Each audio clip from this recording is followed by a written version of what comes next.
Salut à tous, alors c'est Frédéric Delavier. Je voulais faire cette petite vidéo sur les différences raciales, entre guillemets, alors on va plutôt appeler ça, pour choquer personne, les adaptations climatiques des individus, hein. Donc, comme j'ai pas mal de posts actuellement sur mes Facebook et mes YouTube qui parlent de ça, avec des gens, des interventions de gens très très intéressants, hein, qui m'envoient des dossiers, qui m'envoient des réflexions intéressantes, des observations aussi qu'ils ont fait. Donc c'est très très intéressant, donc je vais essayer de discuter là-dessus, d'essayer d'éclaircir un peu certaines situations, certaines observations, hein. Donc voilà. Alors, j'avais Zweig, Candy Zweig, je crois que c'est ça, alors d'origine Soudan-Tchad, hein, je crois, mais elle doit être française, hein. Donc c'est quelqu'un qui s'intéresse beaucoup à la culture africaine et qui s'intéresse aussi aux problèmes qu'il y a en Afrique, et puis là particulièrement aux problèmes de santé. Et elle m'avait envoyé sur un de mes posts, alors c'est un post qui parlait de quoi? Oui, c'était le post qui parlait des critiques sur mon Facebook, un post sur l'hypertension à la suite d'un garçon qui avait envoyé un article très intéressant sur les problèmes de nutrition en Afrique et au Sénégal qui commencent à bouffer comme les Européens et ça commence à faire des ravages, hein. La nutrition, la bouffe occidentale, hein, commence à faire des ravages chez les Africains qui n'y sont pas habitués. Ils abandonnent leur bouffe traditionnelle, se mettent au hamburger, se mettent aux graisses végétales, à la mayonnaise et aux plats très salés. Et ça fait des ravages énormes, par exemple au Sénégal, ils en parlent dans un article, hein. Je vous l'expliquerai après. Alors, Candy, hein, Candy m'avait envoyé un petit passage sur l'hypertension, hein, suite à ce que Nicolas-Henri Isidore avait envoyé, sur justement les problèmes d'hypertension au Sénégal liés à la bouffe européenne. Alors, elle m'avait envoyé un truc, alors je vais vous lire son passage parce qu'on va en tirer une conclusion très très intéressante, hein. Alors, l'hypertension artérielle du sujet noir africain a une prévalence plus forte et plus sévère, se développe plus précocement avec un pourcentage plus élevé de complications touchant les organes cibles, accidents vasculaires cérébraux, insuffisance rénale, insuffisance cardiaque, que chez les Européens. Alors c'est vrai, voilà. Le diagnostic est porté avec retard, souvent à l'occasion de ces complications avec des valeurs tensionnelles très élevées. La prévalence de l'hypertension artérielle augmente chez les Noirs vivant sur le continent africain qui ont évolué vers un mode de vie occidental, hein, c'est comme on l'a dit, comme je viens de dire avant. De même que chez les Africains migrant dans les pays occidentaux, hein. Ceci évoque donc le rôle aggravant de l'environnement combiné à une prédisposition ethnique. La prise en charge thérapeutique doit inclure les modifications de style de vie, alors limitation de la consommation de sodium, et apport adéquat de potassium notamment. Les diurétiques thiazidiques et les antagonistes calciques représentant les classes thérapeutiques de première ligne, la réponse médiocre aux bêta-bloqueurs et aux inhibiteurs de l'enzyme de conversion de l'angiotensine lorsqu'ils sont administrés en monothérapie peut être améliorée en ajoutant un diurétique. Une combinaison de plusieurs classes antidépressifs est souvent nécessaire pour atteindre les objectifs thérapeutiques. Alors ça, c'était tiré d'un article de Guy Hama. Alors, pour les gens qui ont écouté cet article, qui ne sont pas médecins, ils vont avoir du mal à comprendre, hein. Ils disent, merde, qu'est-ce que c'est que ce charabia? Alors ce charabia, c'est pas tant que ça du charabia. Ça explique que les traitements pour les Africains n'est pas le même que pour les Européens, en général, je parle globalement, et que l'hypertension africaine n'a pas la même cause en général. Hein. Alors souvent, on peut trouver de tout, hein. On peut trouver des Africains qui ont les mêmes causes d'hypertension que la majorité des Européens, et inversement. Donc ça explique qu'il y a chez les Européens, l'hypertension est souvent liée à d'autres facteurs que l'hypertension africaine. Alors on va venir là-dessus parce que c'est assez intelligent d'expliquer ça. Alors j'ai fait une petite réponse et vous allez comprendre, hein, parce que je suis assez fort pour faire des propos simples, hein, comme les mecs disent, tu parles comme un pilier de bistrot, mais un pilier de bistrot qui dit des choses intéressantes que tout le monde peut comprendre, hein. Alors voilà, moi je lui ai répondu, hein, parce qu'au début je ne comprenais pas. Je viens de percuter sur l'hypertension des Africains en Europe. Et donc aussi, vu l'article que m'a envoyé Isidore, hein, Henri Isidore, et aussi des Africains qui auraient pris un mode de vie occidentale aussi, hein, mais surtout en Europe. Hein. Comme l'Africain transpire plus pour thermoréguler, l'Africain a vraiment un très très bon système hein, au niveau des glandes sudoripares pour thermoréguler. Ça veut dire qu'il évacue sa chaleur, l'excédent de chaleur pour ne pas monter en surchauffe, hein, par une évaporation d'eau. C'est-à-dire qu'il a beaucoup de glandes sudoripares et il transpire beaucoup plus qu'un Européen. C'est normal. Ça permet d'évacuer l'agitation moléculaire, hein, c'est-à-dire qu'il y a la chaleur c'est quoi? C'est de l'agitation moléculaire, et si ça monte trop, il va y avoir dégradation des tissus, les molécules vont bouger et les tissus vont se péter entre eux. Donc c'est pour ça que quand vous cuisez quelque chose, hein, en fin de compte, c'est l'agitation moléculaire de l'eau, hein, et comme les molécules sont beaucoup plus dans l'eau, sont beaucoup plus proches les unes des autres, donc il y a beaucoup plus de contact de molécules agitées dans l'eau, donc ça bout. Hein. Vous avez eu 100 degrés dans un sauna, c'est pas 100 degrés dans l'eau. Hein. Vous rentrez dans un sauna à 100 degrés, vous êtes vivant au bout d'une minute. Vous rentrez dans de l'eau bouillante pendant une minute, vous êtes mort. Hein, pourtant, c'est la même température. Simplement, il y a beaucoup plus de molécules en contact avec votre peau dans l'eau, hein, qui s'agitent, que dans l'air. Donc, il y a une loi physique qui fait que l'agitation moléculaire a tendance à s'étendre. Hein, c'est-à-dire que l'agitation moléculaire se passe du milieu à un autre milieu. Je ne suis pas un biologiste. Donc, plus il y a une molécule agitée, plus vous êtes en contact, plus vous allez, si elles sont chaudes, vous réchauffer. Et inversement, moins il y a de molécules agitées, plus ça sera votre agitation moléculaire qui passera à l'extérieur. Donc voilà. Donc c'est pour ça que en faisant évaporer de l'eau, ben, on évacue cette agitation moléculaire interne, ce qui fait qu'il n'y a pas de surchauffe, il n'y a pas de dégradation des tissus chez les Africains. Hein. C'est pour ça que les Africains transpirent beaucoup. Hein, et donc ils excrètent plus par la peau que par les reins, proportionnellement à un Européen. Hein. Donc voilà, alors je termine mon petit texte. Hein. Donc l'Africain transpire plus pour thermoréguler, il doit donc moins fonctionner au niveau des reins pour éliminer. En climat froid, il se retrouve avec une hypertension hydrique, hein. Ça ne sera pas une hypertension nerveuse, du système nerveux hein, qui fait que le cœur se met à battre, pom, pom, pom, les vaisseaux se contractent, et vous avez l'hypertension d'angoisse, hein, de stress, le mec qui fait de l'adrénaline, qui a peur, il monte en hypertension, il peut même avoir une rupture d'anévrisme, une petite déformation au cerveau, ça peut arriver. Hein. C'est pas la même hypertension. Hein. En climat froid, l'Africain se retrouve avec une hypertension hydrique, comme il ne transpire pas en permanence. En Afrique, il transpire en permanence, l'Africain. Donc, il ne se retrouve pas avec trop d'eau dans le corps. Vous voyez, il n'a pas une hypertension hydrique qui fait que la pression dans les vaisseaux est trop importante. Hein. Vous comprenez? Donc, il y a... voilà, attendez, hypertension hydrique.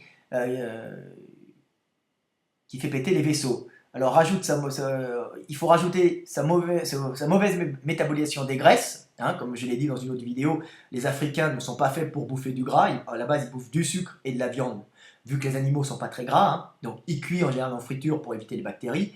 Mais ce que font les Africains, c'est qu'ils ne bouffent pas comme nous du gras animal. D'ailleurs, les animaux en Afrique ne sont pas pleins de gras. Donc ces trucs, c'est combiné quand un Africain monte en Europe, hein, il transpire moins. Donc il aurait tendance avec le temps à faire une hypertension par rétention d'eau hein, interne, alors c'est pas sur la peau, hein, c'est au niveau des vaisseaux sanguins, du sang, des vaisseaux, il y a plus de tension partout, la lymphe, là. Je ne connais pas exactement le principe, mais voilà ce qui se passe. Hein. Donc vous rajoutez son mauvais métabolisme du gras hein, par rapport à l'Européen, comme lui, il n'est pas habitué depuis des milliers d'années, des dizaines de milliers d'années à consommer du gras animal. D'abord, les animaux en Afrique ne sont pas gras, hein. En Europe, ils sont beaucoup plus gras. Hein. Vous regardez les cochons, hein. Ils ont une couche de couenne. Alors bon, ils ont été sélectionnés pour ça. Mais en général, ils ont aussi beaucoup de gras viscéral et du gras intramusculaire pour survivre à l'hiver. C'est l'énergie. Donc eux, ils ne bouffent pas gras, ils métabolisent moins de gras. Donc ils font des accumulations de gras dans les vaisseaux. Plus cette hypertension hydrique, paf, quand ils passent en Europe, paf, ils font des problèmes d'hypertension avec rupture de vaisseaux, nécrose, tout ça. Problèmes cardiaques. Problème coronarien, et poum, vous avez des Africains qui meurent à un certain âge, plus que les Blancs. Donc voilà. Donc les athéromes qui en découlent, je parle d'Africains. Hein. Alors voilà, rajouter une mauvaise métabolisation des graisses, et les athéromes qui en découlent, ça devient catastrophique. Hein. Les athéromes, c'est des pots de gras dans les artères, dans les vaisseaux. Hein. Donc le blanc, lui, a plus souvent une hypertension nerveuse d'origine souvent hormonale, hein, hormonale ou psychique, hein, souvent. Bien, souvent c'est lié. Hein. Parce que c'est un stressé. Alors j'ai expliqué que le blanc, alors c'est pas, je raconte pas des trucs de grand-mère, je raconte pas des histoires euh, de psychologie à la mort moelleux. Hein.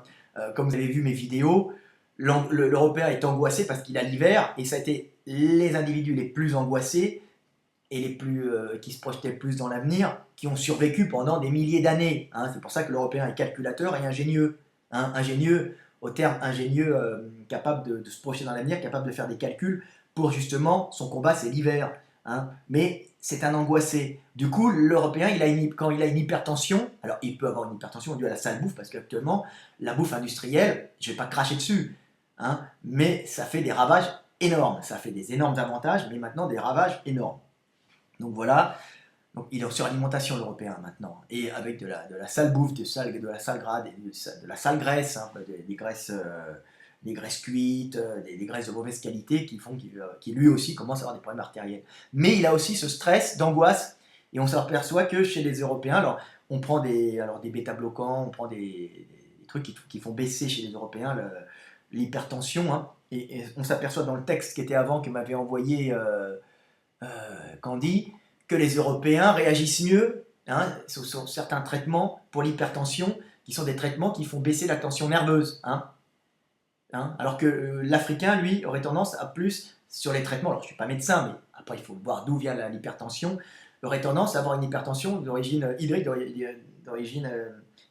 il faut faire travailler le rein, faire excréter le rein. Comme je l'ai dit, l'Africain est en plus en transpiration pour thermoréguler en Afrique, il ne thermorégule plus, ses reins ne sont pas habitués à excréter autant que nous, nos reins excrétés, donc il fonctionne mieux quand on lui donne des produits pour justement faciliter l'évacuation, les diurétiques, tout ça, l'évacuation, l'excédent d'eau dans l'organisme.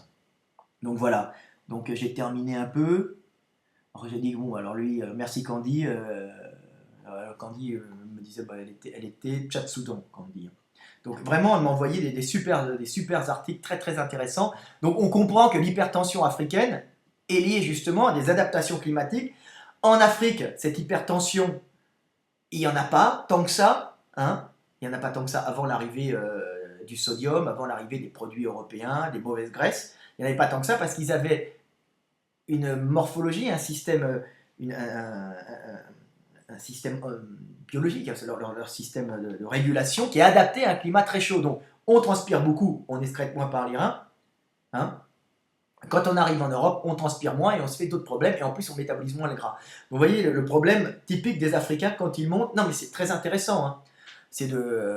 Et c'est climatique, hein, parce que là, les personnes vous disent que c'est climatique. Les gens disent oui, ils ont ça parce qu'ils ont ça. Ils ont ça parce que ce problème en Afrique n'est pas un problème. C'est justement une adaptation à un climat africain. Vous voyez, hein. Et nous, les Européens, qui sommes des Africains, nous avons dû subir, hein, alors, ces problèmes, hein, surtout qu'on a dû bouffer pas mal de graisse, quand on est monté d'Afrique il y a 40 000 ans, 20 000 ans, il y a eu des montées successives, il y a même beaucoup plus, 100 000 ans, même avant pour les Néandertaliens, même avant pour sûrement les premiers hommes qui ont dû aussi faire du métissage, comme on s'en aperçoit maintenant, hein, qui sont montés, il y a eu plusieurs vagues. Hein. Donc nous, les Européens, on s'est adaptés à ça. Donc voilà. Alors un autre truc qui m'avait été envoyé, alors ça c'est par mon collègue, alors c'est aussi intéressant, hein, pareil sur les Africains. Attendez, je vous le trouve. Alors mon collègue m'avait envoyé un tableau très intéressant. Alors c'est un tableau américain, hein, car il m'avait envoyé ça avec l'humour de mon collègue. Évolution du bide, alors c'était un tableau fait par une examination, alors c'est 99-2012, c'est de la conférence Among Adult National Health Nutrition, examination sur surgery, sur les opérations, je sais pas, c'est trop petit, c'est écrit trop petit, attendez, je ne peux pas le monter là. C'est pas grave, mais c'est bon, c'est des recherches américaines sur la taille du ventre, et vous voyez, ces recherches corroborent ce que je raconte dans mes vidéos. Alors, il me dit évolution du bide chez les Américains. Alors, c'est des tests en Amérique, donc seules les femmes blacks ont plus de bide que les hommes.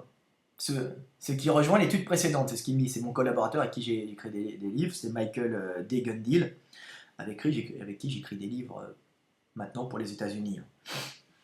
Donc, pourquoi les femmes africaines ont plus de ventre, hein, que les hommes africains qui, eux, ont moins de ventre que les hommes blancs. Les femmes blanches prennent du ventre, prennent pas de ventre, hein, prennent de la fesse. Les hommes blancs prennent du ventre, j'avais déjà expliqué dans les vidéos.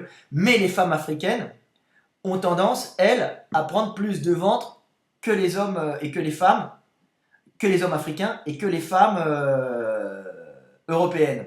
Alors pourquoi? Alors j'avais fait une petite réponse marrant, bah oui, ça rejoint ce que je dis, en climat chaud, tu stockes où tu peux, c'est-à-dire, c'est-à-dire sur le cul et dans le bide, hein, parce que les manteaux de gras, avec un manteau de gras comme les Européens, l'Européen il stocke partout sur le corps, hein, bah en été s'il fait trop chaud, hein, bah tu crèves. Alors ils sont en Amérique, c'est pas le même climat, mais ils viennent du Sénégal, ils viennent de l'Afrique de l'Ouest, tous les Africains, même s'ils sont métissés, hein, américains.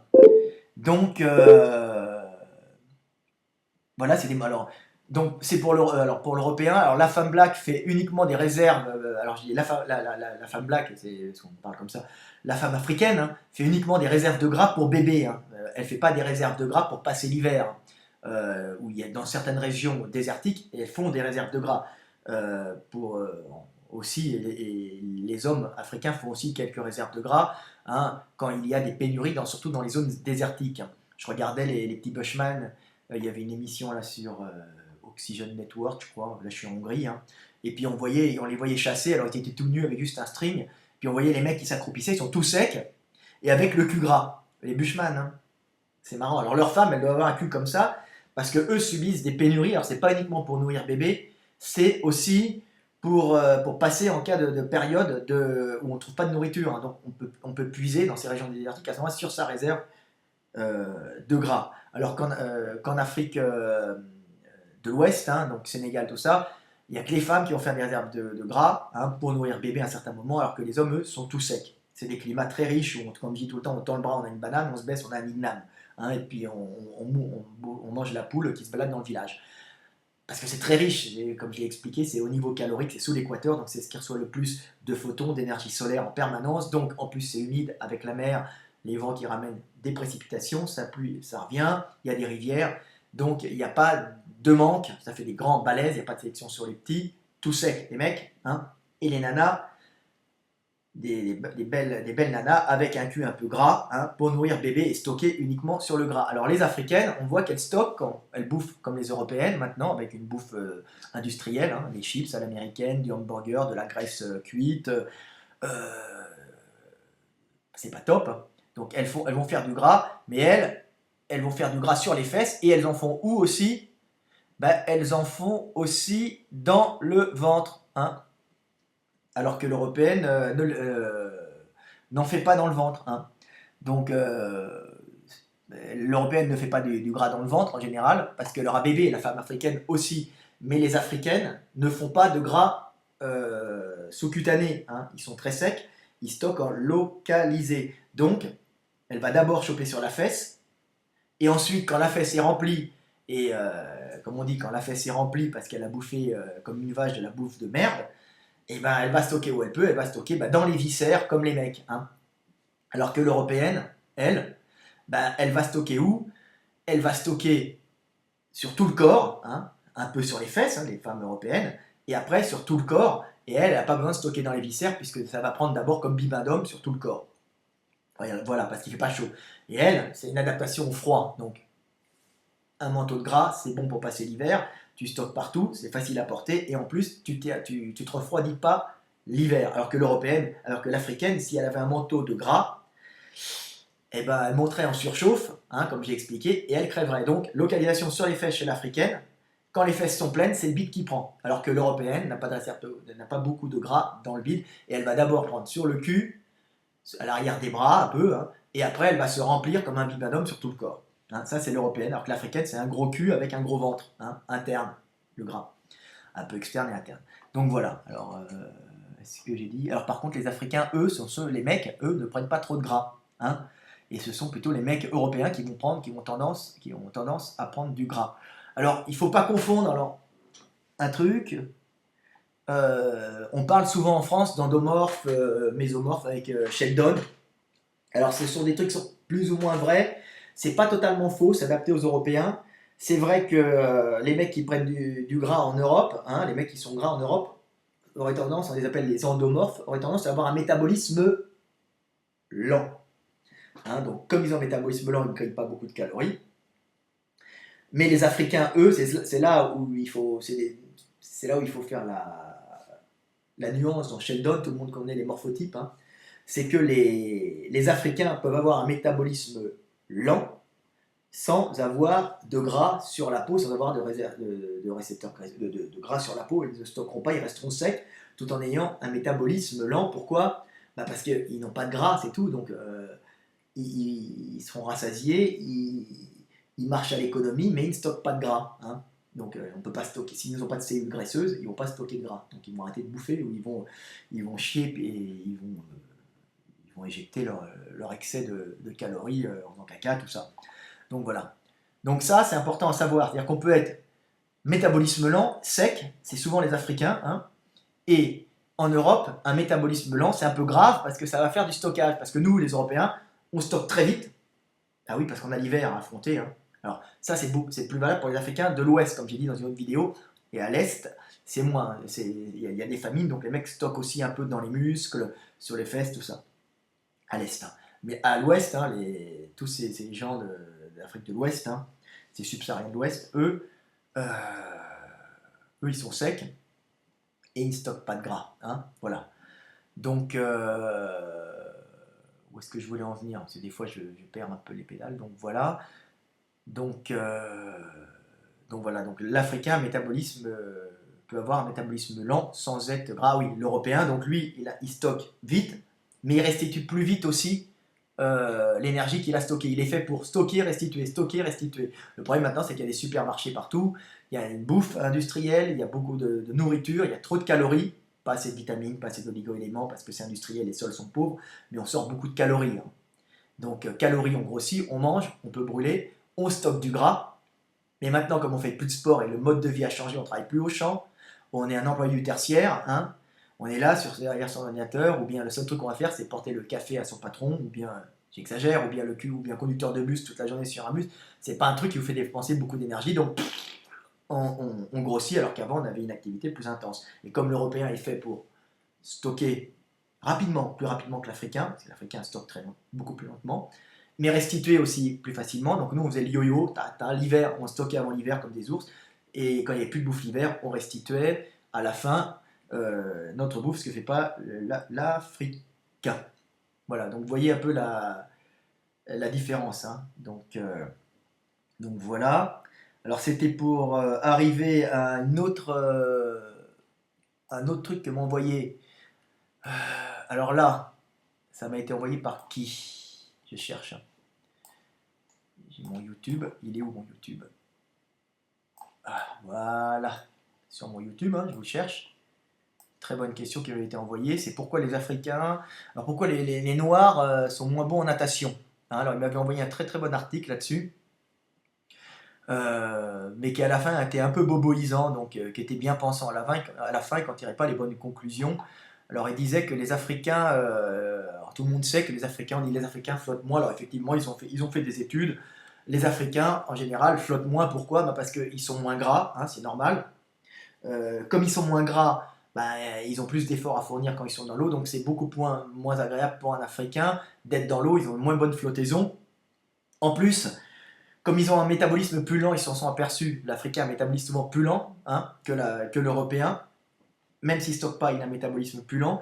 Donc il consomme moins d'oxygène, par exemple dans la respiration. Et ils sont aperçus avec les plongeurs, en faisant des tests en Amérique hein, sur les plongeurs afrodescendants, les plongeurs blancs, tout ça, que les Africains consommaient entre 10 et 20% on va dire, d'oxygène que les Européens. Alors ça allait par jusqu'à 30% pour les Africains d'Europe, les Africains d'Afrique de l'Est. Bon, c'est encore à voir, mais effectivement, grosso modo, on peut dire que les Africains consomment moins d'oxygène qu'un Européen, donc ils ont besoin d'une moins grosse cage, on va dire cage thoracique et une cage thoracique. Donc ils ont une moins bonne flottaison. Ils sont censés avoir une moins bonne flottaison. Alors, ça serait pour ça qu'ils vont pas. Alors, les mecs, qu'on les retrouve pas dans les bassins, qu'on les retrouve pas en natation. Alors, les mecs disent oui, mais c'est culturel. Alors, effectivement, c'est culturel. Les mecs n'ont peut-être pas les moyens en Afrique, par exemple, d'aller dans les piscines. Et en Amérique, c'est peut-être pas leur truc. Mais aussi, si tu n'as pas de super performance, tu vas pas t'amuser à nager et à essayer de gagner des championnats quand tu vas voir des blancs qui flottent tout seuls, qui font pas d'efforts, qui vont dans l'eau, qui thermorégulent bien. Ça, moi, je l'ai rajouté parce que les gens ne s'en aperçoivent pas. Alors, c'est La Défense 92-80 qui m'avait envoyé tous ces articles. C'est son nom, c'est son nom anonyme. Donc, moi, il m'avait envoyé ça. Alors, je lui avais mis... Il m'avait envoyé tous ces articles sur justement les flottaisons chez les Africains et le fait que les Africains aient des poumons moins... une masse pulmonaire, qui ont moins d'air, donc moins d'air dans la cage thoracique puisqu'ils ont un système respiratoire un peu plus petit que les Européens. Donc l'Européen est plus gras avec plus d'air, comme une bouée à l'intérieur. Alors il y a un autre truc qui fait qu'il va moins bien flotter aussi, c'est que l'Africain, lui, a moins de gras partout, intramusculaire. L'Européen, il en a même dans le bide du gras, donc ça flotte mieux. Hein. Alors, qu'est-ce que j'avais mis? Un truc intéressant. En plus,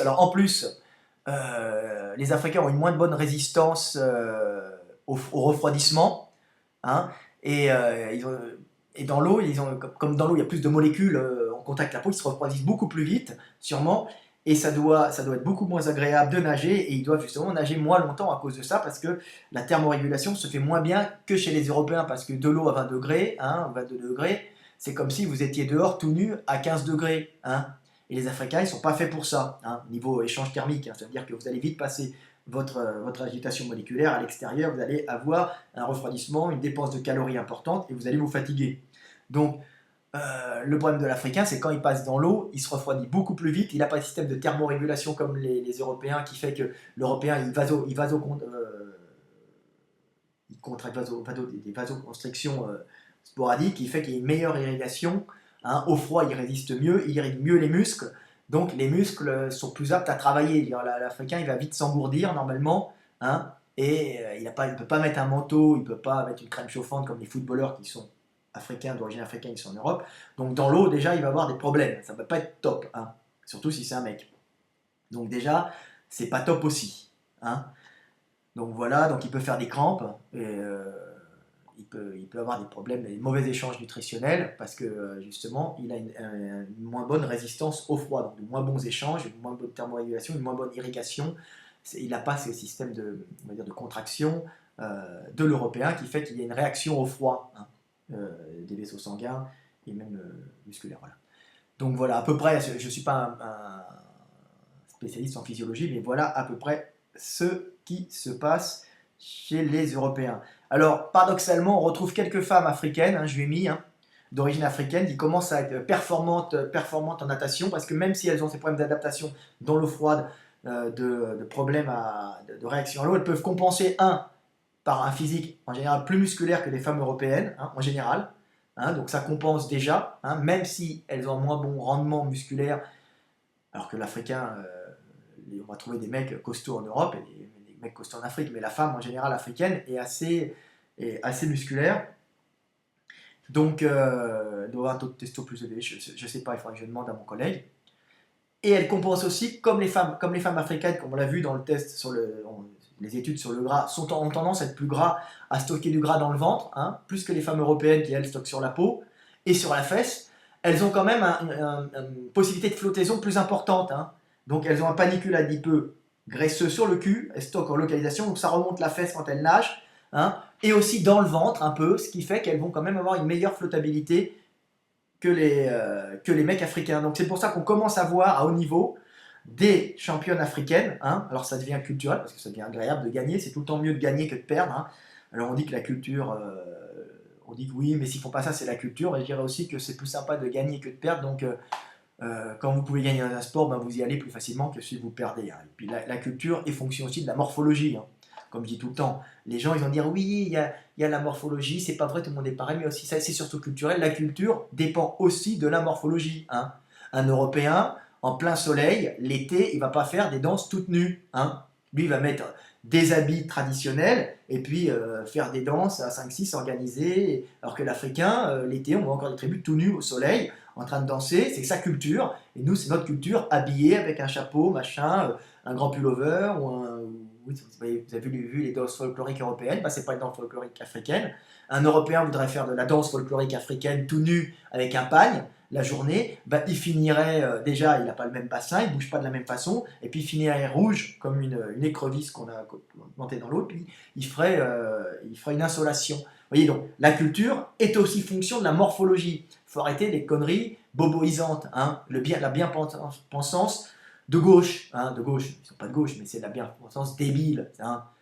Ça c'est mieux de nous analyser comme nous sommes réellement, hein, plutôt que vouloir égaliser tout le monde, on est tous pareils. On n'est pas tous pareils, on est différents, il n'y en a pas un qui est là, un qui est ici, un qui est en bas.